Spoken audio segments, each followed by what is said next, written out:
हरे कृष्णा। तो अभी तक हम लोग लॉर्ड श्री कृष्णा को देखते हैं, अलग अलग सैक्रिफाइसेस को बता रहे थे और एंड में जाके बताते हैं लॉर्ड श्री कृष्णा कि ये सब जितना भी सैक्रिफाइसेस है वो अल्टीमेटली एक इंडिविजुअल को नॉलेज में सिचुएटेड करता है कि इतना सारा जो सैक्रिफाइसेस है वो इंसान करके अल्टीमेटली नॉलेज कल्टिवेट करे, या इन अदर वर्ड्स अगर स्पेसिफिकली बोला जाए तो ट्रांसेंडेंटल नॉलेज कल्टिवेट करे। अब जो ये बात है कि इतना सारा जो सैक्रिफाइसेस है वो बहुत ज़्यादा इजी काम नहीं है। तो ऐसा कोई अर्जुन के दिमाग में ऐसा क्वेश्चन रह सकता है कि ऐसा कोई तरीका है क्या कि जिससे हम लोग directly spiritual knowledge, transcendental knowledge cultivate कर ले। तो इस क्वेश्चन का ही आंसर देने के लिए लॉर्ड श्री कृष्णा ये वाला आज का वर्स बोल रहे हैं, वर्स 34।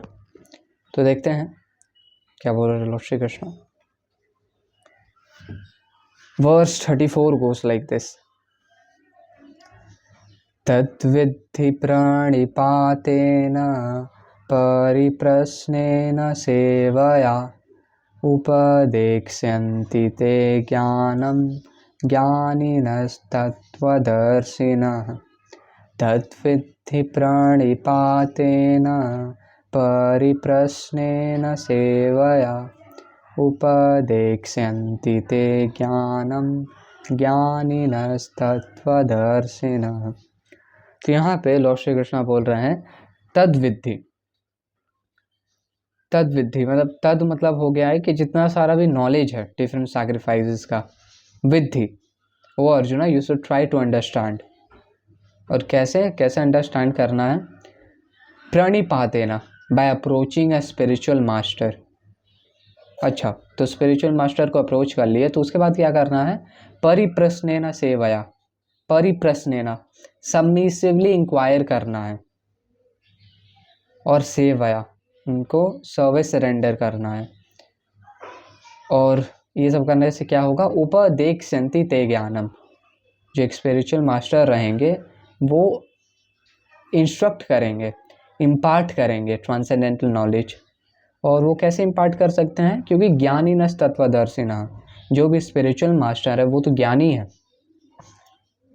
और जो स्पिरिचुअल मास्टर रहते हैं he is the seer of truth, he is the seer of truth. तो श्रील प्रभुपाद का ट्रांसलेशन एंड पर्पट देखेंगे हम लोग। श्रील प्रभुपाद की जय। Just try to learn the truth by approaching a spiritual master. Inquire from him submissively and render service unto him. The self-realized souls can impart knowledge unto you because they have seen the truth. अतः श्रील प्रभुपाद के पर्पट में The path of spiritual realization is undoubtedly difficult. तो spiritual realisation definitely बहुत अच्छा process है, लेकिन at the same time बहुत ज़्यादा airy fairy sunshine and rainbow नहीं है। Spiritual realization is undoubtedly difficult, और the Lord therefore advises us to approach a bona fide spiritual master in the line of disciplic succession from the Lord himself. तो पहले हम Bhagavad Gita read करते तो हमको बोना फाइड का मतलब नहीं पता था। बोना फाइड, और बहुत टाइम तक हमको नहीं पता था। बोना फाइड का मतलब होता है जेन्युइन, जैसे बोलते हैं ना बोना फाइड स्पिरिचुअल मास्टर, मतलब जेन्युइन स्पिरिचुअल मास्टर। कभी कभी ये भी यूज़ होता है बोना फाइड डिसाइपल, मतलब जेन्युइन डिसाइपल। तो the Lord therefore advises us to approach a bona fide spiritual master in the line of disciplic succession from the Lord himself. तो कोई भी ऐसा इंसान को हम लोग नहीं पकड़ सकते हैं एज अ स्पिरिचुअल मास्टर जो इंडिविजुअल डिसाइप्लिक सक्सेशन से है। लॉर्ड श्री कृष्णा खुद नॉलेज देते हैं, और वहाँ से जो नॉलेज आ रहा है एज इट इज़, हम लोग इसके बारे में पिछले वाले वीडियोस में बात किए थे। तो वो जो डिसाइप्लिक सक्सेशन से हम लोग का नॉलेज ले आ रहा है एज इट इज़, वो बोनाफाइड स्पिरिचुअल मास्टर है। 4 ऑथराइज्ड डिसाइप्लिक सक्सेशन है। एक है श्री संप्रदाय, जो कि लक्ष्मी जी से आ रहा है। लॉर्ड श्री कृष्णा लक्ष्मी जी को नॉलेज दिए थे, फिर उनसे चला आ रहा है। फिर एक है रुद्र संप्रदाय, जिसमें शिव जी से नॉलेज चला आ रहा है। फिर है कौमार संप्रदाय, या निम ऐसा बोला जाता है,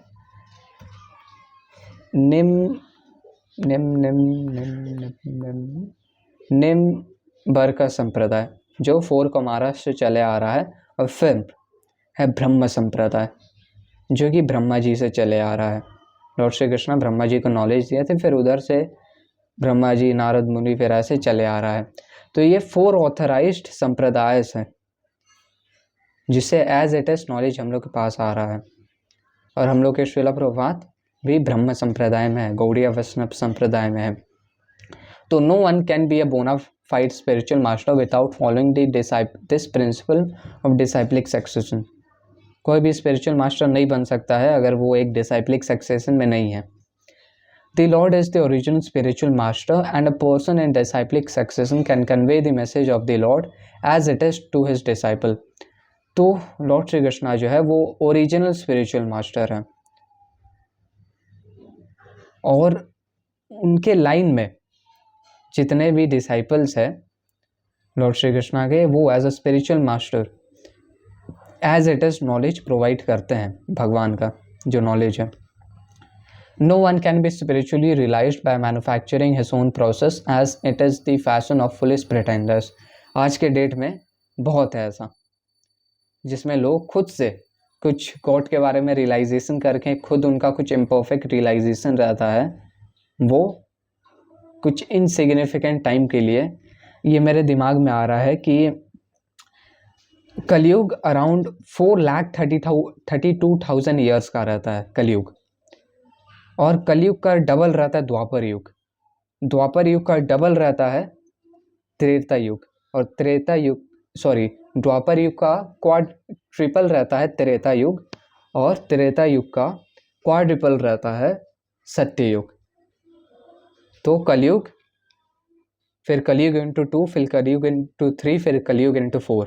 तो ये जो इतना बड़ा ड्यूरेशन है वो ब्रह्मा जी का बस 12 घंटा होता है, और ऐसे ही ब्रह्मा जी का 12 घंटा का रात भी होता है, और ऐसे टोटल ब्रह्मा जी का एक दिन होता है, और ऐसे ही ब्रह्मा जी का एक साल भी होता है 365 डेज, और ब्रह्मा जी 100 साल तक जीते हैं। तो ऐसे तुम मान सकते हो कि कितना बड़ा लाइफ टाइम है, कितना बड़ा लाइफ स्पैन है। इसको हम लोग कैलकुलेट भी कर सकते हैं, बहुत बड़ा नंबर आ जाएगा, बहुत बड़ा। तो मेरा ये हम इस पॉइंट को यहाँ पे क्यों बैठा रहे हैं, क्योंकि कोई एक इनसिग्निफिकेंट इंसान, हम लोग भी लिटरली इनसिग्निफिकेंट ही हैं, और कोई एक, मान लो कोई एक इंडिविजुअल है जो कि इनसिग्निफिकेंट है, और वो कुछ टाइम के लिए मेंटल कॉन्कोशन स्पेकुलेट करता है और खुद का क्वाड रियलाइजेशन लेके आता है, तो दैट डजेंट मैटर, वो मैटर ही नहीं करता है। और आज के डेट में ऐसे बहुत लोग हैं जो कि ऐसा देते हैं, ऐसा नॉलेज देते हैं, और कुछ लोग उनमें से भी हैं जो कि वेदास से रिलेटेड नॉलेज नहीं देते हैं, जिनका नॉलेज एकदम ही फेलिएबल है, और जो वेदास से, इवन भगवत गीता से रिलेटेड नॉलेज देते हैं लेकिन डिसाइप्लिक सक्सेशन में नहीं है, और उनका भी नॉलेज डाइल्यूटेड है। ये आगे देखते हैं श्रील प्रभुपाद क्या बताते हैं। दी भागवतम 6.3.90 says धर्मम तु साक्षात भगवत प्रणीतम। The path of religion is directly enunciated by the Lord. Therefore, mental speculation or dry arguments cannot help one to the right path. तो क्यों डिसाइप्लिक सक्सेशन को फॉलो करना है? क्योंकि जो रिलीजन है, जो एक इंडिविजुअल को फॉलो करना है, वो लॉर्ड श्री कृष्णा खुद बनाते हैं, कोई एक नॉर्मल इंडिविजुअल नहीं बना सकता है। धर्मम तु साक्षात भगवत प्रणीतम, भगवान ही रिलीजन को इस्टेब्लिश करते हैं, और फिर उनसे जो नॉलेज चला आ रहा है एज इट इज़, वही हम लोग को एक्सेप्ट करना है। एज इट इज़ जो रिलीजन है, धर्म है, उसको एक्सेप्ट करना है। तो इसलिए हम लोग को डिसाइप्लिक सक्सेशन को फॉलो करना है। Therefore, mental speculation or dry arguments cannot help one to right path, nor by independent study of books of knowledge can one progress in spiritual life. तो बस इंडिपेंडेंट स्टडी से कि हाँ हम भगवद गीता ले लिए हैं, या हाँ मेरे पास स्कॉलरशिप है संस्कृत का, हम भगवद गीता पढ़ लिया, हम इतना ये कर लिए हैं, तो उससे कोई एडवांस नहीं कर सकता है। स्पिरिचुअल मास्टर का जरूरत है जो कि डिसाइपलिक सक्सेशन में है. One has to approach a bona fide spiritual master to receive the knowledge. Such a spiritual master should be accepted in full surrender, and one should serve this spiritual master like a menial servant without false prestige. तो एक individual का, हम लोग का जितना भी ज़्यादा material positions हो, लेकिन जब वो एक स्पिरिचुअल मास्टर के सामने खड़ा हो तो उस इंडिविजुअल को एज अ मीनियल सर्वेंट सर्व करना है. मीनियल सर्वेंट क्या हुआ? जैसे कि घर का कोई नौकर रहता है तो फुलेस जैसा सर्व करता है एक घर के आदमी को, वैसे ही हम लोग को ऐसा एक्ट करना है कि हम लोग फुलेस हैं और एक्ट नहीं, एक्चुअल में है हम लोग, और उस वे में सर्व करना है. यहाँ पे परिप्रश्नेन, आई गेस यहाँ पे परिप्रश्नेन का मतलब ये भी है कि दंडवत ऑफर करना. तो हम लोग को स्पिरिचुअल मास्टर को दंडवत भी ऑफर करना है.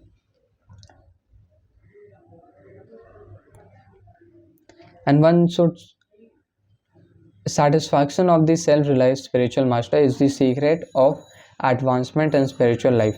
तो ये हम लोग चैप्टर 2 में पढ़े थे कि यस्या प्रसादात भगवत प्रसादो यस्या प्रसादात न गति कुतोपि. मतलब चैप्टर 2 के वर्सेस में नहीं, लेकिन श्रील प्रभुपाद पर्पट में मेंशन करते हैं ये, जो कि विश्वनाथ चक्रवर्ती ठाकुर का ये गुरु अष्टकम है. और वो इसका मतलब ये है कि अगर स्पिरिचुअल मास्टर का हम लोग को मर्सी मिलता है तो हम लोग को भगवान का भी मर्सी मिलता है. लेकिन यस्या अप्रसादात, अगर हम लोग को स्पिरिचुअल मास्टर का मर्सी नहीं मिलता है तो हम लोग को भगवान का भी मर्सी नहीं मिलेगा. तो ये सीक्रेट है स्पिरिचुअल लाइफ का.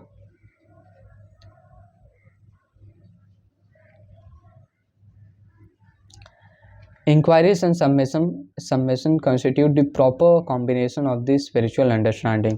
Inquiries और submission ये perfect combo है कि एक इंसान सबमिसिव होके इंक्वायर करता है स्पिरिचुअल मास्टर से. ये perfect combo है कि एक इंसान एलिवेट कर सकता है स्पिरिचुअल लाइफ में. One must be able to pass the test of the spiritual master, and when he sees the genuine desire of the disciple, he automatically blesses the disciple with genuine spiritual knowledge.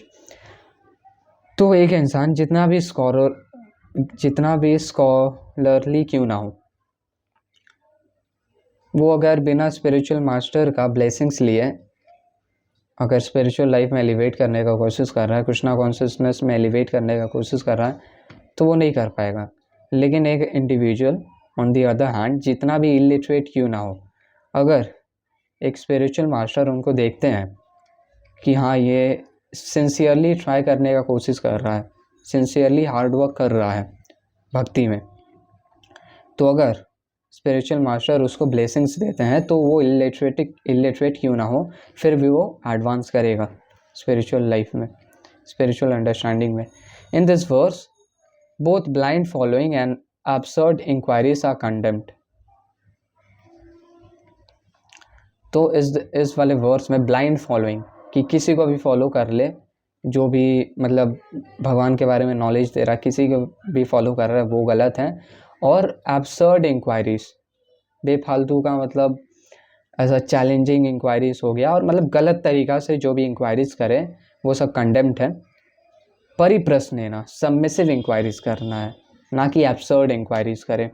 Not only should one hear submissively from the spiritual master, but one must also get a clear understanding from him in submission and service and inquiries. तो spiritual master से एक individual को definitely सुनना भी है, लेकिन साथ साथ चीज़ों को crystal clear रखना है, उसको जितना भी understanding है crystal clear रखना है एक disciple को. और bona fide spiritual master is by nature, पहले इस चीज़ को क्लियर करता है कि क्रिस्टल क्लियर क्यों रखना है, क्योंकि हम लोग का जो डाउट्स रहता है वो क्लाउड्स जैसा रहता है, और वो क्लाउड्स हम लोग का जो फेथ का, श्रद्धा का जो सन रहता है उसका रोशनी को रोकता है. तो हम लोग डाउट्स का बादल को क्लियर करेंगे तो श्रद्धा का जो सूरज है और उसका जो रोशनी है वो एकदम चमक के आएगा हम लोग के पास.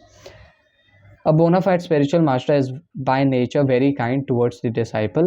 Therefore, when the student is submissive and is always ready to render service, the reciprocation of knowledge and inquiries become perfect. तो एक जो स्पिरिचुअल मास्टर रहते हैं, क्योंकि वो डिवोटी हैं, तो वो बाय नेचर बहुत ही ज़्यादा काइंड रहते हैं डिसाइपल के लिए। और therefore when the student submissive inquiry जब करता है तो रेसिप्रोकेशन होता है अच्छे से नॉलेज का। जब एक स्टूडेंट इंक्वायरीज करता है स्पिरिचुअल मास्टर से, तो जो स्पिरिचुअल मास्टर रहते हैं, जो गुरु रहते हैं, वो काइंडली आंसर भी देते हैं। और स्पिरिचुअल मास्टर का जो वर्ड्स रहता है, कभी ऐसा नहीं है कि आंसर ही देते हैं, स्पिरिचुअल मास्टर ऑर्डर्स भी देते हैं। और स्पिरिचुअल मास्टर का जो ऑर्डर्स रहता है दैट इज़ द लास्ट से, उसके आगे कुछ दूसरा कुछ क्यों बट ऐसे नहीं लगा सकते हैं। स्पिरिचुअल मास्टर का कुछ ऑर्डर है, मतलब उसको डेफिनेटली फॉलो करना ही है, ये चीज़ है।